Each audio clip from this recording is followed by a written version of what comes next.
Série numéro 2, exercice sur les circuits triphasés, exercice 3.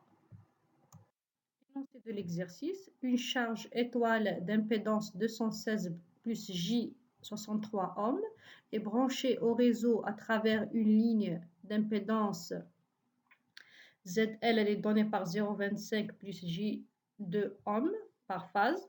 Donc voilà la charge qui est montée en étoile. Et la ligne, donc il y a une impédance par phase donnée par 0,25 plus J2.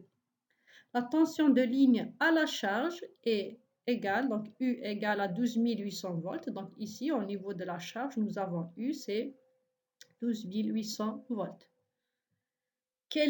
Donc question 1, quel est le courant de la ligne? Donc, on cherche le courant I par ligne. Question 2, quelle est la tension de ligne à la source, c'est-à-dire U'. Donc, on cherche U', la tension entre phases ou bien la tension de ligne au niveau de la source. Réponse à la première question, quel est le courant de ligne? Donc, on cherche le courant I au niveau de la ligne.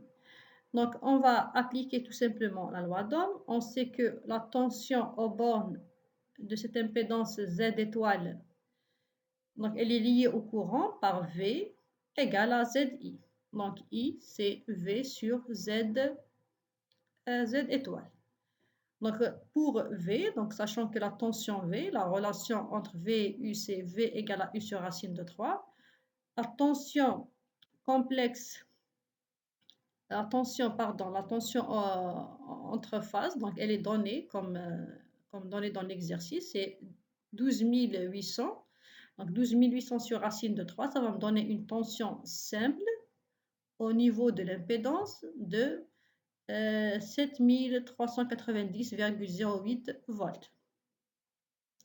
Maintenant, donc, il me manque la valeur de l'impédance Z étoile, c'est-à-dire le module. On a la forme complexe donnée dans l'exercice par 216,J63. Donc, le module, c'est racine carrée de 216 plus au carré plus 63 au carré. Donc, ça va me donner le module de Z étoile, c'est 225 ohms.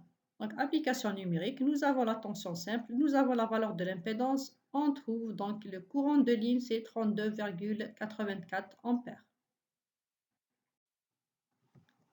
Donc, question 2, quelle est la tension de ligne à la source U'? C'est-à-dire, on cherche la tension entre phases au niveau de la source U'. Donc, pour trouver cette tension U', donc, il faut avoir une idée sur la tension simple V' au niveau de la source. Pour la multiplier par racine de 3 et trouver U'. Donc, pour trouver V', la tension simple au niveau de la source, donc on va utiliser donc, le circuit donc, par phase. On va avoir donc V', c'est Z équivalent. C'est Z équivalent qui est égal, donc c'est ZL plus Z étoile fois le courant I. Donc V', ça va me donner, on a dit que Z équivalent c'était ZL plus Z étoile, multiplié fois le courant. Donc si je passe aux valeurs efficaces, donc ça va me donner ZL plus Z étoile fois I. Donc la même chose, je cherche Z équivalent. Donc j'ai les expressions de Z ligne plus Z étoile. Je trouve l'expression complexe de Z équivalent donnée par 216,25 plus J65 qui me donne un module de 225,81 ohms. Une fois le module trouvé, donc je peux trouver la valeur de V' en multipliant fois le courant qu'on avait trouvé auparavant de 32,84. Donc on trouve V' donné par 7415,60 volts. Il suffit après de multiplier par racine de 3 pour trouver U'.